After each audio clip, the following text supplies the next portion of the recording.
Hello दोस्तों, स्वागत है आप सभी का मेरे YouTube चैनल पर। मैं आशा करता हूँ आप सभी लोग अच्छे होंगे। दोस्तों, जैसा कि आप सभी जानते हैं कि 28 और 29 जनवरी को एसएससी स्टेनोग्राफर 2025 का स्किल टेस्ट होने जा रहा है और आप सभी लोग काफ़ी मेहनत कर रहे हैं, लेकिन साथ ही साथ आप थोड़ा परेशान भी हैं कि स्किल टेस्ट में मिस्टेक्स कैसे काउंट होती हैं, कैसे हमें जो एग्ज़ाम हॉल में डिक्टेशन लिखनी है, टाइप करनी है, और भी काफ़ी तरह के क्वेश्चन आप लोग के मन में हैं जो मुझसे पूछ भी रहे हैं। तो इसी के रिगार्डिंग आज मैं ये वीडियो लेकर आया हूँ। इसमें मैं आपको बताऊंगा कि कैसे मिस्टेक्स काउंट होती हैं और मैं अपना भी एक्सपीरियंस आपके साथ शेयर करूंगा। तो दोस्तों, पहले हम मिस्टेक से शुरू करते हैं। मैं अपना एक्सपीरियंस आपको वीडियो के लास्ट में बताऊंगा। तो दोस्तों, मिस्टेक्स 3 तरीके से काउंट होंगी। एक फुल मिस्टेक्स, दूसरा हाफ मिस्टेक्स और तीसरा नो मिस्टेक। ठीक है, तो सबसे पहले हम बात कर लेते हैं फुल मिस्टेक्स की। फुल मिस्टेक्स में सबसे पहले नंबर पर आ जाता है गलत शब्द।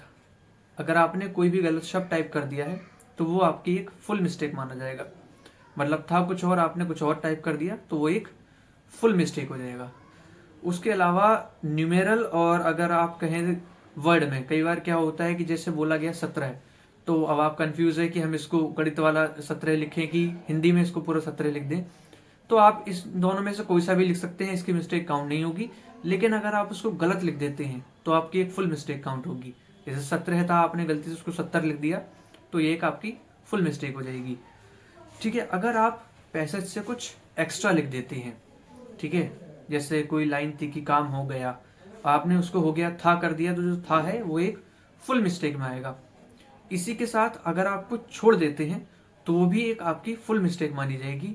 जैसे मैं बोल रहा हूँ कि काम हो गया था, लेकिन आपने उसमें था छोड़ दिया, सिर्फ हो गया करा, तो वो भी आपकी एक फुल मिस्टेक मानी जाएगी। एक जो है, अगर आप रिपीटेशन कर देते हैं, तो कई बार होता है हम टाइप कर रहे होते हैं और गलती से हम कोई चीज़ 2 बार लिख देते हैं, तो जो उसकी भी एक फुल मिस्टेक काउंट होगी। जो दूसरी बार लिखा है, एक बार तो पैसेज में होगा ही तो वो कोई दिक्कत नहीं है, लेकिन अगर आपने जो एक्स्ट्रा लिखा है, जो रिपीटेशन होगी है, उसकी आपकी एक फुल मिस्टेक काउंट होगी। इसके अलावा अगर आप कोई चीज़ इनकम्प्लीट लिख देते हैं, इनकम्प्लीट कोई शब्द लिख देते हैं, ठीक है, तो उसकी भी आपकी फुल मिस्टेक काउंट होगी। और एक बहुत ज़रूरी चीज़, एब्रेविएशन, संक्षिप्त अगर आप कुछ लिख देते हैं, जैसे कई बार पैसेज में बोला जाता है उत्तर प्रदेश, कुछ लोग उसके लिए साइन में शॉर्ट हैंड में यूपी लिख देते हैं और फिर बाद में उसको सोचते हैं कि ऐसा लिख देंगे, मगर या तो वो गलती से लिख दें या फिर मतलब ऐसे ही लिख दें, खाली उसको यूपी लिखा रहने दें और वो पूरा उत्तर प्रदेश था, तो आपकी ये भी एक फुल मिस्टेक काउंट होगी। इसके अलावा हम बात कर लेते हैं हाफ मिस्टेक्स की। हाफ मिस्टेक्स में जो है दोस्तों, रॉन्ग स्पेलिंग।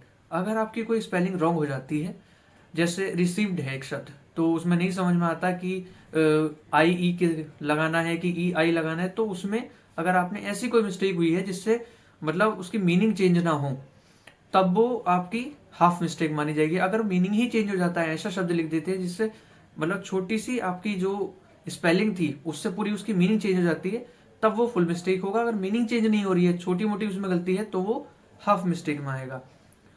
उसके अलावा जो है, आप सिंगुलर या प्लूरल में गलती कर देते हैं। हो सकता है वहां पर जो है सिंगुलर बोला गया हो, आपने उसको प्लूरल कर दिया हो, एस लगा दिया हो, ठीक है, या फिर मात्रा, हिंदी में मात्रा वगैरह लगा दी हो, तो वो आपकी हाफ मिस्टेक काउंट होगी।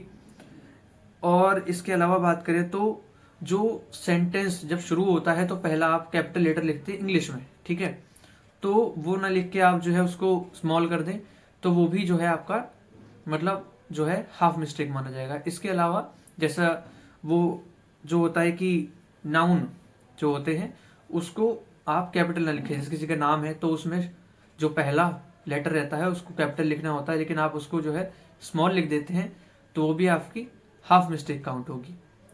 अब बात कर लेते हैं दोस्तों, जो कॉमा या विराम वगैरह रहते हैं, फुल स्टॉप रहता है, उसकी मिस्टेक के बारे में। तो दोस्तों, इसकी भी एसएससी में हाफ मिस्टेक काउंट होती है। अगर आप कहीं पर जो है एक्स्ट्रा लगा देते हैं, ठीक है, या फिर जहां यूज ना हो वहां पर आप जो है उसको यूज कर लेते हैं, तो इसकी आपकी हाफ मिस्टेक काउंट होगी।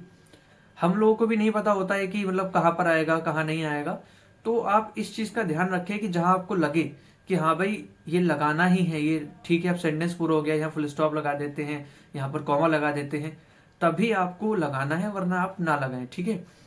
उसकी सिर्फ और सिर्फ हाफ मिस्टेक काउंट होगी, इतनी कोई बड़ी बात नहीं है। एक फुल मिस्टेक रह गई थी, अगर आप ऑल कैपिटल जो है लिख देते हैं, कोई चीज़ ऐसा था कि स्मॉल में आनी थी या फिर पहला लेटर उसका कैपिटल आना था लेकिन आपने उसको पूरे को कैपिटल में लिख दिया है, तो वो भी आपका जो है फुल मिस्टेक्स में आ जाएगा। अब देखिएगा, ऐसे शब्द की बात करते हैं जो कि नो मिस्टेक, जिसकी कोई मिस्टेक काउंट नहीं होगी। कुछ शब्द ऐसे होते हैं जो अलग अलग तरीके से लिखे जा सकते हैं, तो उसकी आपकी कोई मिस्टेक काउंट नहीं होगी, आप किसी भी तरीके से लिख दें। जैसे ऑनरेबल, एक तो पूरी स्पेलिंग हो गई HONUR ऐसे करके जो भी, तो वो पूरी एक स्पेलिंग हो गई, उसको अलावा उसको HON और वो लगाकर NBLE कर देते हैं, तो वो उसकी कोई मिस्टेक काउंट नहीं होगी, उसको अलग अलग तरीके से लिख सकते हैं, दोनों ही जो है वैलिड है। तो ये तो होगी दोस्तों मिस्टेक्स की बात। तो अब बात करते हैं एग्जाम हॉल में आपको कैसे अपीयर होना है, कैसे जो है आपको स्किल टेस्ट करना है। और मेरा जो एक्सपीरियंस रहा है, 2 बार मैंने स्किल टेस्ट दिया है, 2024 का भी और 2023 का भी, तो वो भी मैं आपके साथ शेयर करूंगा। तो दोस्तों, सबसे पहले जब आप स्किल टेस्ट देने जाएं, तो अगर आप पेन से लिखते हैं तो और पेंसिल से लिखते हैं तो कम से कम 2 पेन और पेंसिल अपने साथ रखें, ठीक है। पेंसिल को आप पहले से ही बनाकर रखें, क्योंकि मोस्टली सेंटर पर ये होता है कि कटर अलाउड नहीं होता है, तो इसलिए पेंसिल आप अच्छे से अपनी बनाकर लेकर जाएं।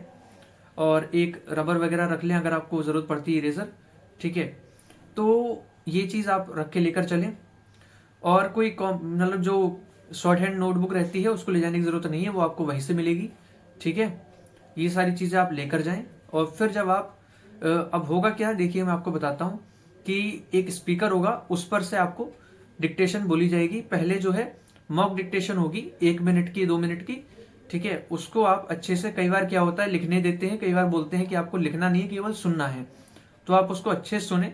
अगर आपको उसमें कहीं पर भी आवाज़ में दिक्कत दिखाई देती है, कम या ज़्यादा लगती है या ख़राब आती है, तो आप इन्विजिलेटर को बता सकते हैं, ठीक है, वो उसमें इम्प्रूव करेंगे।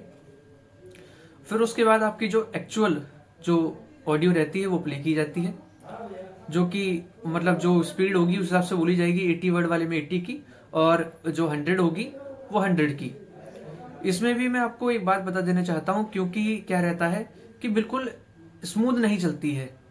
कई बार ऐसा होता है कि शुरू में हो सकता है वो 60 या 70 से शुरू करें, और बाद में वो जब 80 वाली है तो अब 60-70 शुरू करिए, तो उसको कहीं मैनेज भी करना पड़ेगा, तो बीच में या एंड में हो सकता है वो 85 से 90 तक भी चली जाए। तो आप अगर 80 की लिखने जा रहे हैं तो कम से कम 90 का अपना मैटर जरूर रखें, ठीक है, तो ताकि आपका ये मैनेज हो पाए। ऐसा ही 100 वाले में भी हो जाता है कि शुरू में थोड़ा हल्का बोला या बीच में कहीं पे हल्का हो गया और फिर बाद में उसको जो है तेज कर दिया। तो इसके लिए भी आप अच्छे से तैयार रहें। सबसे ज़रूरी बात है कि आपको घबराना नहीं है, आपको कामली जो है अपनी डिक्टेशन अच्छे से लिखनी है, साफ सुथरे तरीके से आप अपनी नोटबुक पर लिख लेंगे। और फिर जब टाइप करेंगे, ठीक है, आपको पढ़ने के लिए 10 मिनट मिलेंगे, 10 से 15 मिनट मिलते हैं आपको पढ़ने के लिए, तो आप उसको अच्छे से पढ़ें। कुछ गलत हो गया हो तो उसको आप ठीक कर लें। और फिर जब आप वो है उसको टाइप करें तो आप अच्छे से एक एक लाइन को देखते हुए टाइप करें। अगर आपको कुछ छूट जाता है शब्द कि आपको समझ नहीं आ रहा, तो आपको उसको कुछ मार्क कर सकते हैं, गोला वगैरह कर सकते हैं, ताकि वो आपका छूट ना जाए, बाद में आप उसको अच्छे से देख के कर सकूं, ठीक है। उसको आप कर लेंगे, उसके बाद टाइप कर लेंगे। टाइप करने के बाद आपको इतनी तेज से टाइप करना है कि आपका कुछ समय बच जाए और आप उसको अच्छे से रीचेक कर सकें 1 या 2 बार कम से कम, ठीक है। चेक करने के बाद आपका वो ऑटोमेटिक सबमिट हो जाएगा। जो आपकी कॉपी है फिर वो तुरंत ही जमा हो जाएगी। तो अगर आपने उस पर कुछ हिंदी या इंग्लिश से लिख दिया है, शॉर्ट हैंड के अलावा हिंदी इंग्लिश में लिख दिया है, तो आप उसको इरेज वगैरह कर सकते हैं, ठीक है। वो ठीक नहीं होता है, मैंने सुना है कि मतलब चेक होती है कॉपी वगैरह, ऐसा श्योरिटी नहीं है, मगर फिर भी अगर आपने कुछ ऐसा लिखा है तो आप उसको जो है मिटा दें, ठीक है। बस इतना ही एक्सपीरियंस था, आपको घबराना नहीं है, अच्छे से जो है स्किल टेस्ट देना है और अपनी प्रिपरेशन अच्छे से करके जाना है, ताकि आपको वहाँ दिक्कत ना पड़े। आज की वीडियो यहीं ख़त्म करते हैं। वीडियो अच्छी लगी हो तो वीडियो को लाइक करें, चैनल को सब्सक्राइब करें। Thank you.